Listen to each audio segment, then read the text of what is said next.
So ang katanungan natin ngayon mga farmers, kung araw-araw ba nangingitlog itong ating mga manok dito?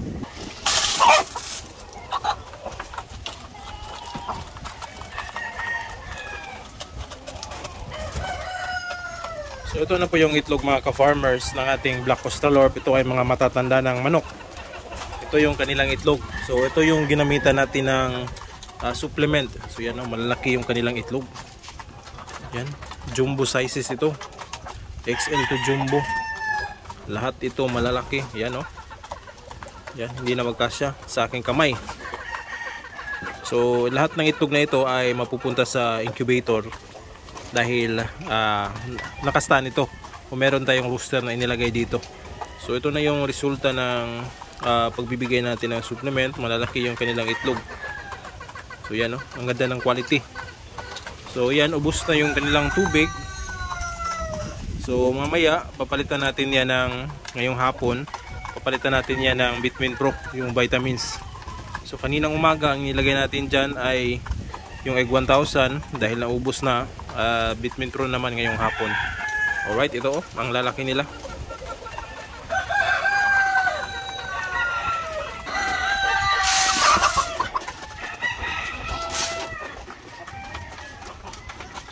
So dito naman sa kabilang pen, ito naman yung ating Black Australorp dito. So meron tayong 5 babae at isang rooster. So ito rin yung kanilang mga itlog ang lalaki. Yan. Itong isa malaki talaga. Jumbo yung size nito. Yan Hindi na magkasya sa aking kamay. Yan. 3 pa lang yan. Malaki yung kamay ko. Ito meron pang 2.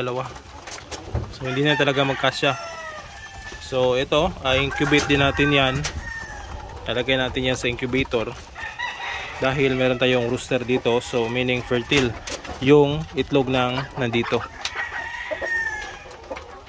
So hopefully maganda yung magiging resulta ng breeding natin. At ito pala yung tubig nila. Yan. Medyo maalikabok na kaninang umaga. Yan, konti na lang yung naiwan. So papalitan natin yan ng Vitamin Pro. So Egg 1000 kaninang umaga, ngayong hapon Vitamin Pro. Alright, kunin lang natin itong mga itlog.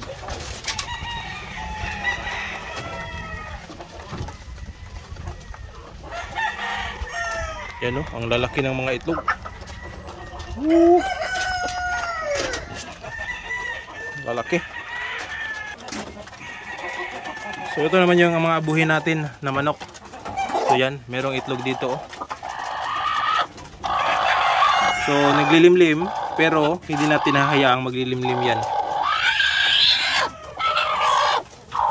So kaninang umaga, kukuha tayo dito ng 2 itlog.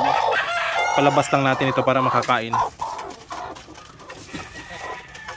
So yan yung itlog. So yung isa, malaki itong isa. Large size siguro ito. Itong isa medium size. Fertile po ito dahil may rooster dito. Okay, kain ka na boy. Kain na. Alright.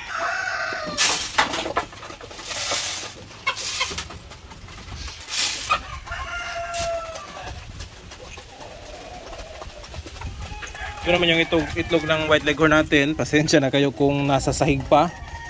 Dahil hindi pa tayo nakagawa ng pugaran ng manok. Kaninang umaga 2 yung nakuha natin. Ngayong hapon merong 4. Yan. Malalaki na din yung kanilang itlog. So kapag yung manok natin bata pa, maliliit talaga yung kanilang itlog. So habang nakakaedad sila, mas lalong lumalaki yung mga sizes ng itlog nila. So yan maganda din yung quality. So pwede na ring incubate ito dahil meron tayong rooster na kakasta dito. Pero hindi na natin muna i-incubate ito dahil hindi naman yung magkapatid sila ng mga babae na ito. Inbreed ang magiging resulta. So hindi lang natin ilalagay ito sa incubator. So for table eggs lang ito. Alright.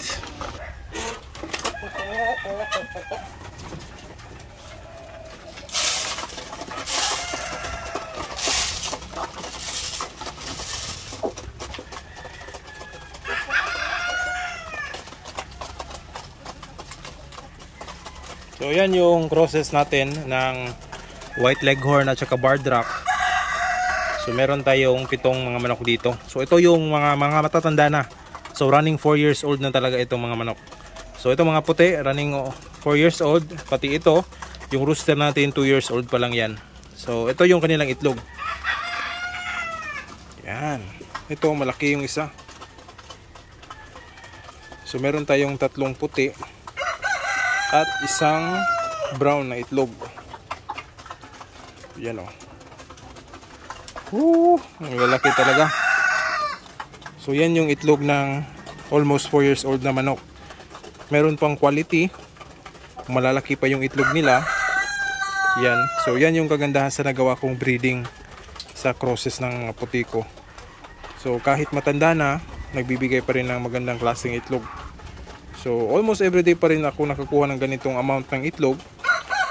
Dahil matanda na sila, mag-expect na tayo na konti na lang yung itlog na ibibigay. Pero ito ay satisfied pa rin ako sa binibigay ng itlog ng mga manok na ito. Dahil tingnan nyo naman malalaki pa, meron pang quality yung eggshell. So hindi yung gagawa talaga tayo ng ganitong breeding pa rin yung mga bata na yung batang version ng ganito para mapagpatuloy natin itong lahi nila. Alright, yan o. So dito natin ilagay sa ating balde. Yan, punong-puno na ng itlog. So meron pa tayong ilalagay dito. Yan.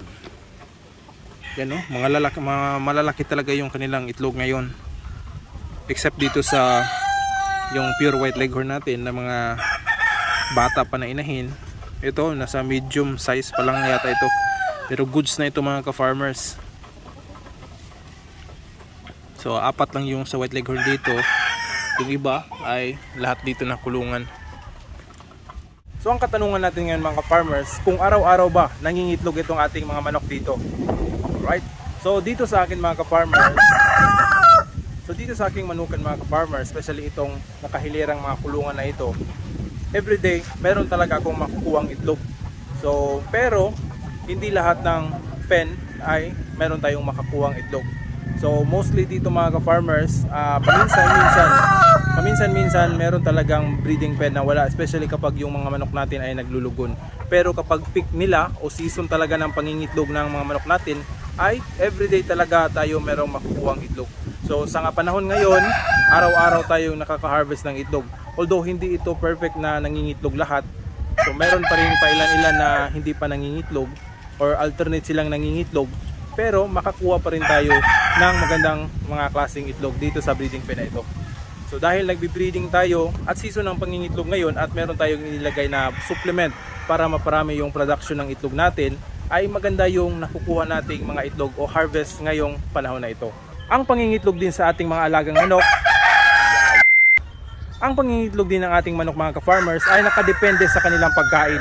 Kung sapat ba yung binibigay nating pagkain o kulang ba ito. Kung kulang mga ka-farmers, maaring hindi nangingitlog o konti lang yung iniitlog ng manok.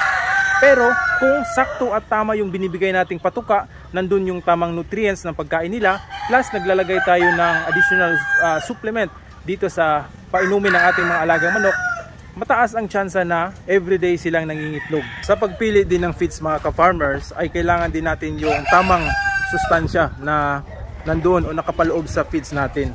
Dahil kung hindi naman tamang sustansya yung makukuha ng manok natin, maaaring hindi rin sila mangingitlog. So advisable talaga kung paitloging manok yung binibreed nyo o nagpapaitlog kayo ng manok, mas mabuti na magpapakain kayo ng yung mataas na protina, mataas yung calcium. For example na dito yung mga feeds na layer, yung para sa layer. At kung nagbi-breeding naman kayo, gumamit kayo ng breeder pellets. So yun yung mga patuka o feeds na kinakailangan ng manok upang mangitlog. Kung yung mga alternative na feeds na lang yung ipabibigay natin, ay mataas yung chance sa mga ka-farmers na madalang umitlog yung mga manok natin. So yun yung isa sa mga main reason din mga ka-farmers kung bakit nagbibigay tayo ng feeds. Dahil kung organic lang tayo o pure organic, yung mga alternative na patuka kasi mga ka-farmers ay merong kulang na sustansya na kinakailangan ng ating mga alagang manok. Kaya kung makikita nyo o mapapansin nyo kung nagbibigay kayo ng mga alternative na feeds, mostly sa inyong mga alagang inahing manok o paitloging manok, makikita nyo, mapapansin nyo, hindi sila masyadong nangingitlog, at kung nangingitlog man sila, maliliit yung mga itlog. So yun yung mga nakikita natin na difference between sa pagbibigay ng tamang patuka sa mga manok natin. At para rin makakuha ng mataas na produksyon ng itlog, ang iba o karamihan sa atin ay gumagamit ng supplement. Ito yung nagpapa-boost o nagpaparami ng magpaitlog ng ating mga alagang manok. Example na lang dito yung supplement na Egg 1000. Ito yung nagbibigay sa atin ng mataas na produksyon ng itlog, nagbibigay ng quality na itlog, at nagpapa-improve ng fertility kapag nagbi-breeding tayo. Fertility ng itlog ng mga manok. So mas mataas yung chances na mataas yung hatchability rate ng magiging itlog na ipinasok natin sa incubator.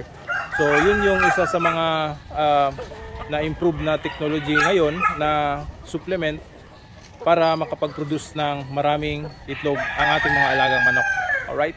At para makakuha tayo ng magandang klase na produksyon ng itlog, kinakailangan din natin ng magandang klase o magandang breed o specific na breed ng mga manok para magawa natin ito. So ito mga ka-farmers, kinakailangan natin yung breed ng mga manok na layer talaga kung magpo-produce tayo ng itlog.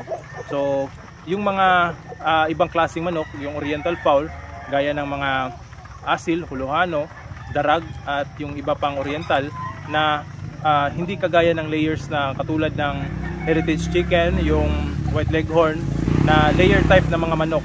So kinakailangan natin na kumuha ng layer type na manok, mga manok upang makapag-produce tayo ng maraming itlog.